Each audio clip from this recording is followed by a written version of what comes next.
Bonjour tout le monde, ici Michel Lacroix qui vous souhaite la bienvenue à l'émission Au 19e, une 12e saison en votre compagnie, en compagnie de nos collaborateurs. Je me tourne vers Jean-Sébastien, double tâche cette semaine. Oui, on a le conseil de la semaine, mais également une entrevue avec Collin Morikawa. Toujours très intéressant de s'entretenir avec un joueur du top 10 mondial. Et pour ce qui est de la leçon, on dissocie le bas et le haut du corps. Attention! Je me tourne maintenant vers mon acolyte. Émilie, on parle bien entendu de notre question piège avec un thème bien spécial cette année. On va tester vos connaissances sur les règles de golf qui peuvent être parfois complexes. Et puis un petit ajout très intéressant. Oui, une belle nouveauté, des capsules historiques avec nul autre que Alain Chaput. Tout ça et plus encore cette année à l'émission Au 19e. Au 19e, une présentation de RBC au service de votre réussite. En collaboration avec Mulligan Centre du Golf. Pour un nouvel élan. Et par les professionnels de la PGA du Québec, les experts en golf.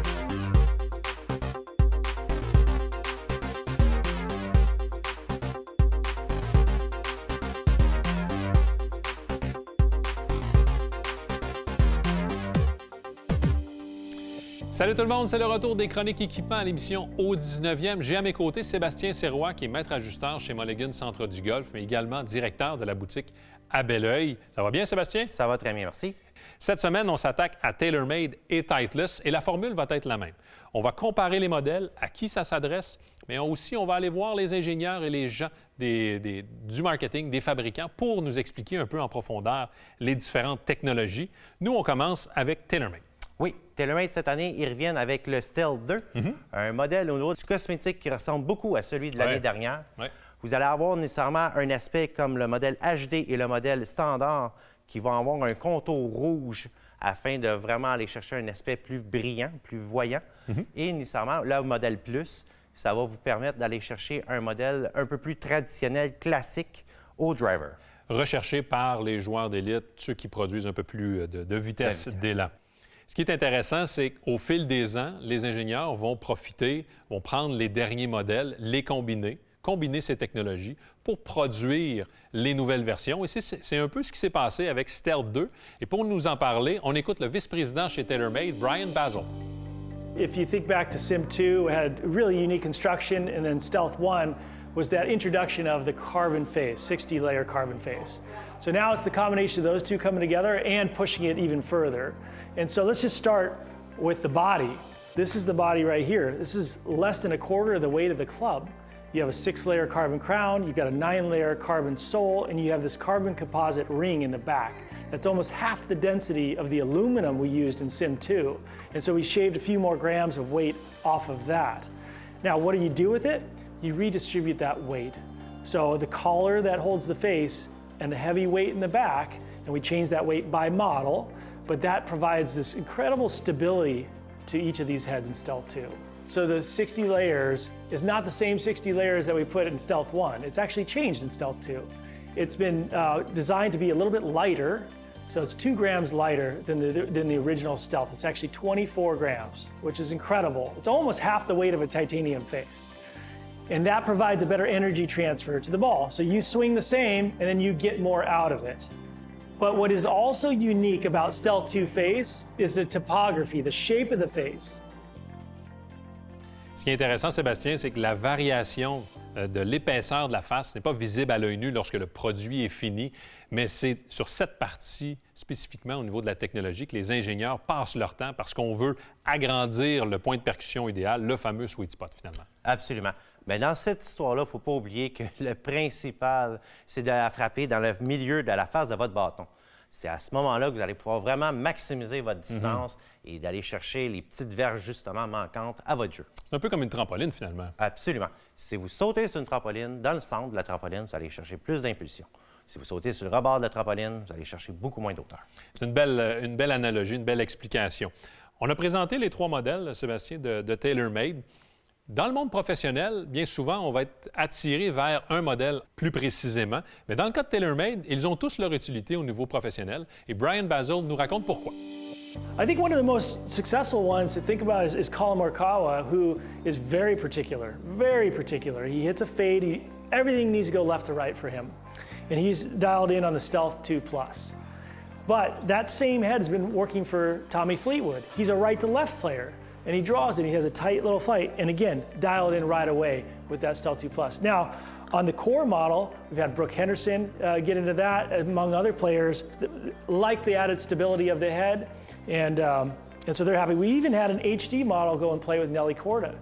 So all three of these heads have been validated by the best players in the world, but they really are designed not just for them, they're designed for every golfer.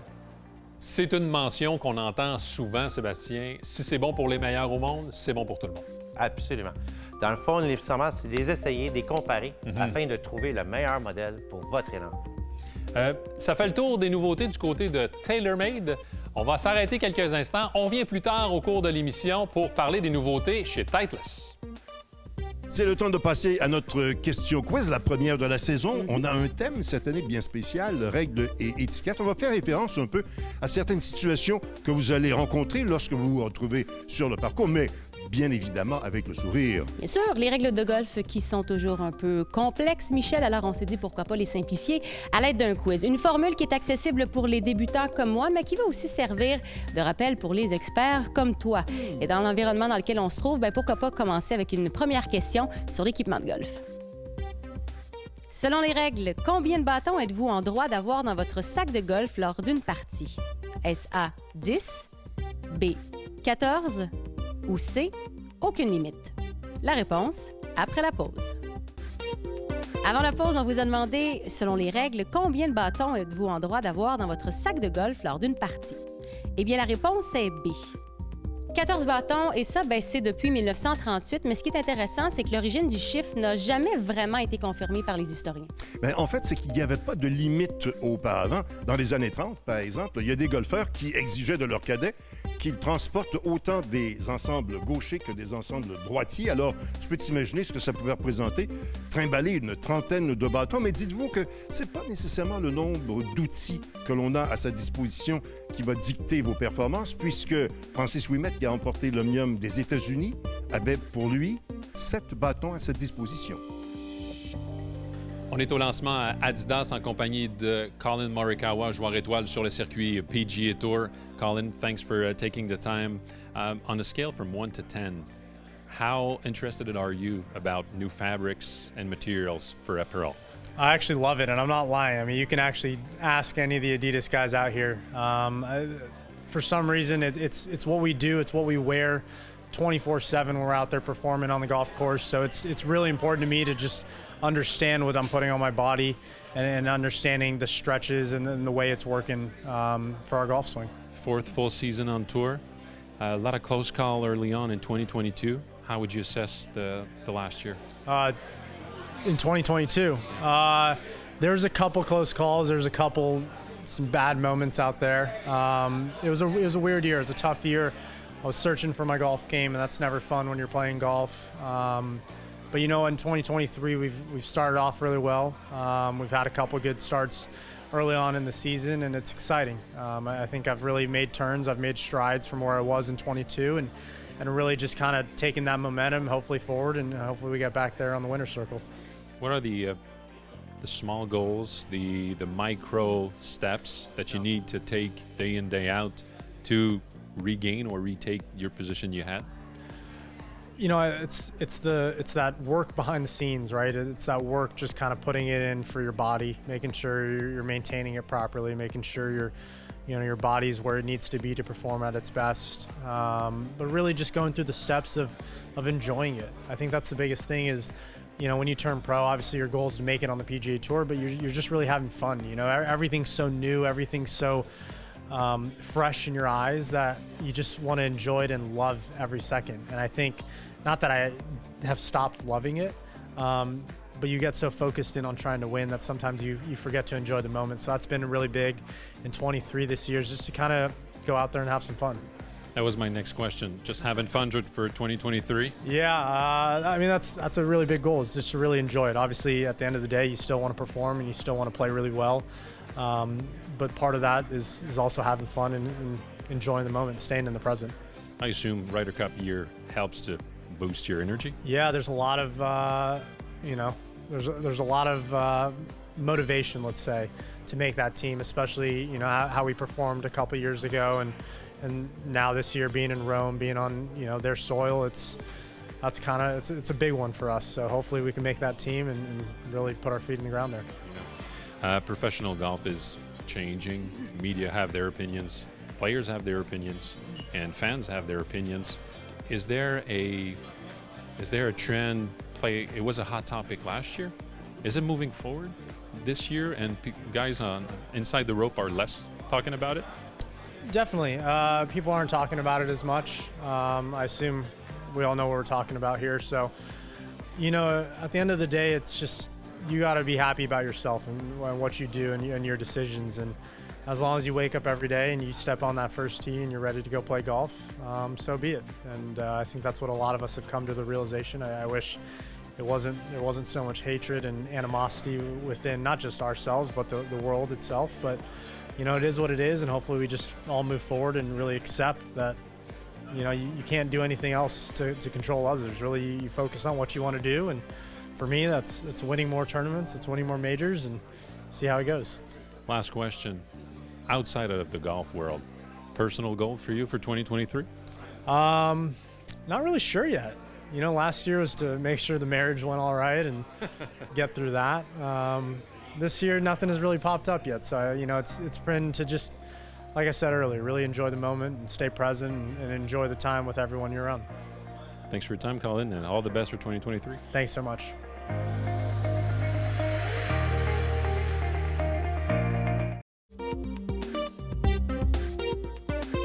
Stéphane Fournier, très heureux de te retrouver cette année encore une fois pour une collaboration bonifiée en 2023. D'abord et avant tout, la forme est bonne, un physio. Bien, écoute, la forme est bonne, Jean-Sébastien, prêt pour une autre saison de golf. Collaboration bonifiée, ça va se faire en 2 temps. Alors, on va avoir nos chroniques habituelles que l'on va approfondir au niveau du sujet, des parties spécifiques du corps, et aussi, on va avoir des conseils du physio. On va outiller rapidement les gens pour vous donner des conseils, des astuces pour aider à naviguer à travers la prochaine saison. Et on commence cette année avec la préparation d'avant-saison d'un point de vue physiothérapeutique. Comment on fait ça? Bien, en effet, Jean-Sébastien, la saison est à nos portes. Quelques semaines, bientôt. Il faut se préparer. L'erreur des gens d'arriver au champ de pratique fin avril, début mai, tout de suite frapper des balles alors qu'on n'a rien fait de l'hiver. Il faut préparer le corps. Alors, on a quelques semaines, 3 à 4 fois par semaine, je vais conseiller aux gens d'activer les jambes, d'activer le haut du corps. Alors, on peut aller voir sur notre accès physio. Oui. YouTube, échauffement golf. On a fait ça à l'extérieur l'année passée. Alors, allez voir, il y a des outils là pour permettre aux gens justement d'aller chercher souplesse, contrôle musculaire, revoir l'équipement, être sûr que tout est prêt et bien sûr, l'aspect technique, Jean-Sébastien. Est-ce qu'on doit revoir notre instructeur? Déjà prendre rendez-vous pour s'assurer que technique et corps sont prêts à commencer la saison. D'un point de vue technique très important, l'équilibre, la posture et aussi, je dirais, la position au sommet de l'élan arrière en début de saison, là, ça peut être critique. Puis il faut nécessairement aller voir son professionnel certifié. Merci, Stéphane. Plaisir. Ce conseil est une présentation de Cobra Golf. Salut tout le monde, très heureux de vous retrouver pour une autre saison remplie de conseils de golf à l'émission Au 19e. J'ai le bonheur et le privilège d'accompagner Debbie Savoie-Morel, Johan Benson et Éric Laporte pour une foule de sujets. On va couvrir tous les aspects du jeu. Cette semaine, la saison n'est pas tout à fait commencée au Québec. On parle de synchronisation, on parle de rythme, d'enlever la rouille de l'hiver. Certains ont travaillé fort durant l'hiver, justement, durant la saison morte, pour travailler techniquement. Je veux parler d'un aspect primordial, la synchronisation du bas du corps et du haut du corps. On parle souvent de dissociation pour s'assurer d'avoir un bon élan, une bonne séquence, un bon plan. Et bien souvent, ce n'est pas tout le monde qui peut effectuer une bonne dissociation. Un premier test que vous pouvez faire, vous allez utiliser un bâton pour vos épaules et également une tige d'alignement pour vos hanches. Et je l'ai simplement inséré dans les œillets de ma ceinture, de mon pantalon. Alors, hyper simple. Premier test, vous devriez être en mesure de tourner les hanches sans tourner les épaules et vice-versa. Tourner les épaules sans tourner les hanches. Si, évidemment, d'un point de vue dynamique, dissociation, les deux bougent en même temps, ça va être plus difficile d'effectuer de bons mouvements, effectuer une bonne séquence. Car souvent, au niveau de l'élan, un exemple quand même assez fréquent, au sommet de l'élan arrière, lors de l'attaque à la balle, on enseigne d'effectuer un léger transfert latéral et de tourner au niveau des hanches. Justement, si vous avez de la difficulté à dissocier le bas du corps et le haut du corps, bien, nécessairement, ça va être difficile d'effectuer ce mouvement. Le haut du corps va embarquer avec le bas du corps. Mais si pour vous, c'est plutôt facile d'effectuer ce premier test de dissociation, j'en ai un peu plus élevé, un défi un peu plus élevé. Alors, vous allez prendre le bâton, face du bâton dans la paume de la main, et vous allez venir croiser avec l'épaule. Donc, la tige se retrouve parallèle à mon avant-bras.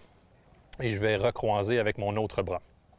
J'ai évidemment ma tige au niveau des hanches. Je vais effectuer un élan arrière, une rotation arrière. Et si je veux entamer la descente avec le bas du corps, bien, ça va permettre à la tige de mes hanches de passer devant mon bâton.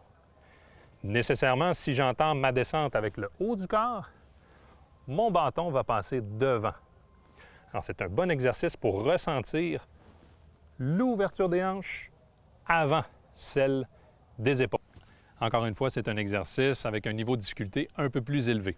Mais pour revenir au début, si vous avez de la difficulté à dissocier, encore une fois, le bas et le haut du corps, j'ai un exercice de synchronisation qui permet de marier un peu plus le travail des deux. Et ça va concerner un demi-élan seulement. Vous allez avoir besoin de 2 bâtons. Moi, j'ai un outil pédagogique au sol qui me permet d'avoir un angle droit, mais vous pouvez très bien répliquer la chose avec 2 bâtons. Le bâton qui est entre mes jambes, évidemment, doit être situé en plein centre. Alors, demi-élan, première position. Lorsque le bâton est derrière, parallèle au sol, on arrête. Et mon genou avant doit être au-dessus de la tige qui est au centre de mes pieds.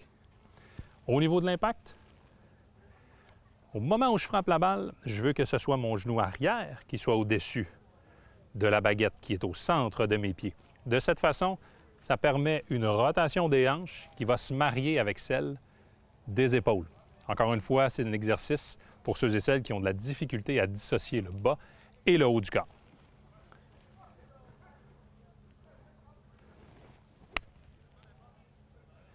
Et vous allez vous rendre compte également que ce ne sont pas des mouvements de poignet dont vous avez besoin dans la demi-lune du bas, dans la zone d'impact, mais plutôt une rotation du tronc. Sur ce, bonne synchronisation et surtout, bonne saison!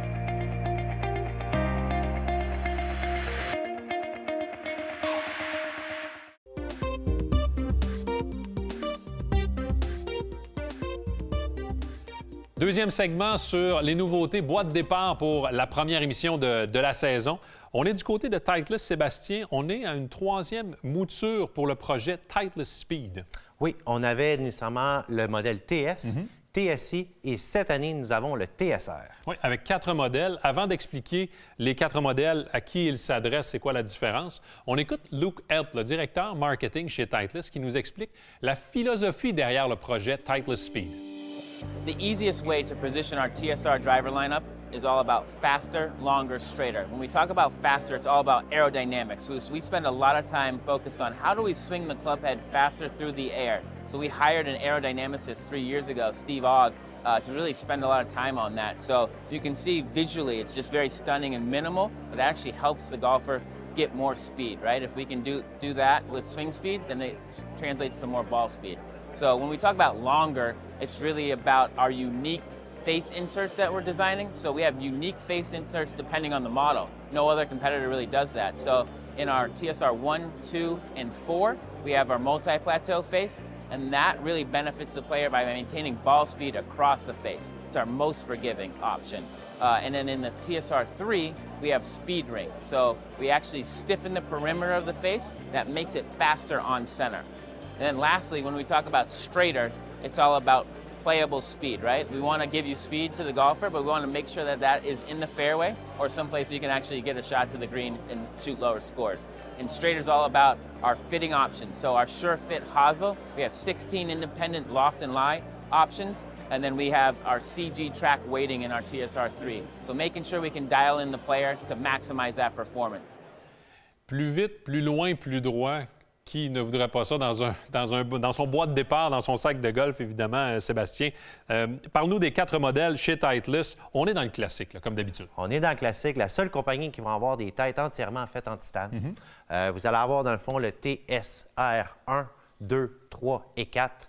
Plus le chiffre est petit, plus qu'il est facile à jouer, conçu pour des élans qui sont plus modérés, afin que vous puissiez aller chercher une vitesse de bâton plus rapide. Pour Titleist, l'aérodynamisme et les dimensions au niveau de la face pour chacun des modèles, c'est les points importants au niveau technologique. Et on écoute Luke Help de chez Titleist qui nous explique justement l'aérodynamisme, à quel point c'est important pour différents modèles, mais aussi, il vient nous parler du TSR1, justement. Il croit que c'est un modèle qui gagne à être connu auprès des amateurs. This is our lightweight driver. That's how we get speed. So this driver is 40 grams lighter than our standard TSR2 or TSR3. So we get that weight reduction by 8 grams in the head, 15 grams in the shaft, and about 15 to 20 in the grip. So really helping the golfer swing it faster through the air, and that's through lightweight design. We've also really focused on aerodynamics. So we talk about faster, longer, straighter with our TSR metals, and it's all about swinging it faster through the air. This player with moderate swing speed really needs more speed in launch, and we're doing that through lightweight design and aerodynamics. You can see it's very minimal in terms of its visual ID, and that actually helps swing it faster through the air. The other update that we've done is we've actually put our new multi-plateau variable face thickness into this driver. So if you miss it on the toe or the heel, you're maintaining speed across the face. So those are really some of the big updates with TSR1. Excited to introduce this to the moderate swing speed player. Sébastien, quand on parle de vitesse d'élan modérée, pour donner une idée aux gens, on parle de combien en 1000 à l'heure? On va parler de 70 000 à l'heure et moins. C'est là qu'on va parler vraiment d'un élan modéré. Donc, ça va vous prendre nécessairement un bâton qui va être le plus léger possible afin de maximiser votre vitesse. Et même si vous êtes au-dessus de 70 000 à l'heure, essayez, comparez, on ne sait jamais, la combinaison peut donner de très bons résultats. Merci Sébastien. Plaisir. On se revoit la semaine prochaine pour parler d'autres nouveautés du côté des boîtes de départ. On fait le tour de Callaway et Cobra. C'est là-dessus que se termine l'émission cette semaine. Pour notre prochain rendez-vous, on rencontre le capitaine de l'équipe internationale pour la Coupe des Présidents disputée au Royal Montréal en 2024. Nul autre que Mike Weir. Je l'ai rencontré et on a notamment parlé d'un aspect important pour l'équipe internationale, son identité. On va poursuivre notre série concernant l'équipement avec les boîtes de départ. On sera cette fois du côté de Callaway et de Cobra. Et à la leçon, Debbie nous parle du dégagé, cet élément très important immédiatement après l'impact, un élément clé pour votre élan. Tout ça et plus encore la semaine prochaine à l'émission Au 19e. Au 19e vous a été présenté par RBC, au service de votre réussite. En collaboration avec Mulligan Centre du Golf, pour un nouvel élan. Et par les professionnels de la PGA du Québec, les experts en golf.